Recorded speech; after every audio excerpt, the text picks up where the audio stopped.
কাশি দাসে ও আরে মামা চারল ফারাকা দরুডা তুমি আরে ডিস্টার্ব ও আরে ডিস্টার্ব মনে আছে স্যার, আগে মেরে ফেলবে আমি এখানে। একটু আপনার মতো চিকিৎসা করতে চাইছিলাম যে এরকম তুমি আমি জানতাম না তুমি চিকিৎসা করবা হ্যাঁ, আমি স্যার। মুরগি চিকিৎসা করলে মুরগিটা মারা যায় তুমি আবার কাকে চিকিৎসা করে আল্লাহই জানে আমি তো দেখছি স্যার আপনি একটা গরুর পায়ে ব্যান্ডেজও লাগাতে পারেন না আমারে ঠিক আছে তুমি একটু চুপ থাকো হ্যাঁ স্যার ও আল্লাহ মজে তোর গিয়ে আমারে কি হন ডাক্তার আছে আল্লাহ জানে ও বাজে তুই এখনো মাইতো না এতবার আর ডাক্তার বহুত ভালো আছে রেতে যাবেন আর আমারে লেখ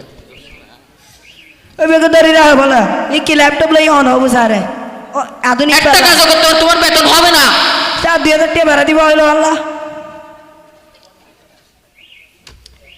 ও আল্লাহ ডাক্তার বে কেন আল্লাহ জানে ই নানু বুঝি ও আল্লাহ তুই কেন করতে উনি কি বলতেছে উনি কিছু বুঝতে না বলতেছে স্যার সব বুঝবে হ্যাঁ যখন বেলা আসবে সব